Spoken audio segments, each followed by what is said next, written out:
Well, good morning, everyone. I know you were all hoping that since we have to wear these masks when we wouldn't preach. Well, you're out of luck. These are really crazy times. It's really mind-boggling when you stop to think that all that's been going on over the past year. And I keep hoping that I'll wake up on January 1st, 2021, and it'll all be a dream. I know that it won't. But we all need some positive reinforcement, some positive news. And this gospel, if you really listen to it, provides that. I know you're saying, what? Jesus is talking about goats and sheep and heaven and hell and what we're supposed to do and what happens if we don't do it. But if you stop and think about it and look at this, Christ is giving you and me the roadmap to heaven. There's the two great commandments. Love God with all your heart.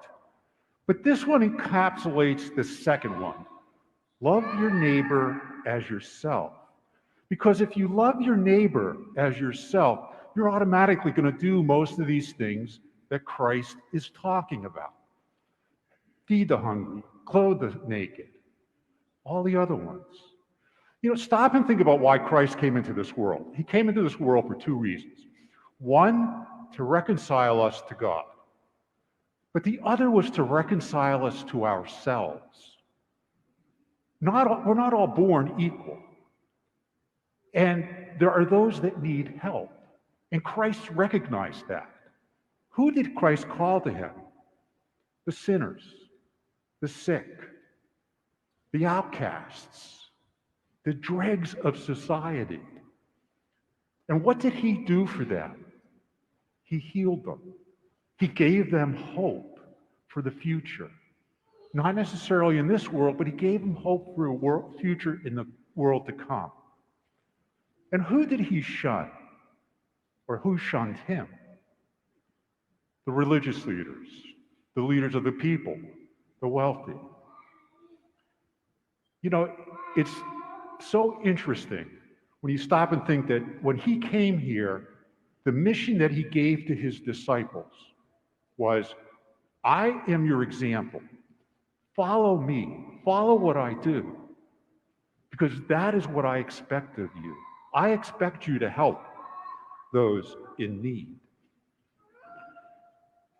There are those that believe that all you have to do to get to heaven is to believe in Jesus Christ and to accept him as your Savior.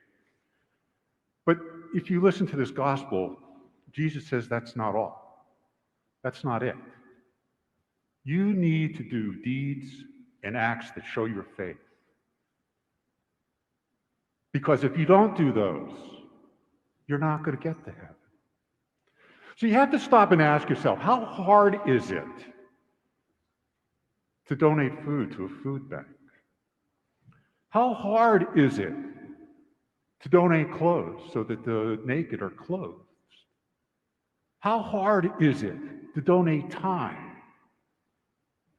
to the ministries of this parish or to ministries outside this parish, to entities that help those in need? It's not hard at all. And that is what Christ is calling us to do because we are his disciples.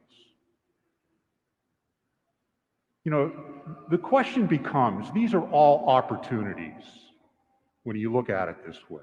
They're all opportunities for us. So what happens when that opportunity comes for you? What is your choice going to be? Is your choice going to be you're going to turn your back and be like the goats? Or is your choice going to be to embrace it and be like the sheep?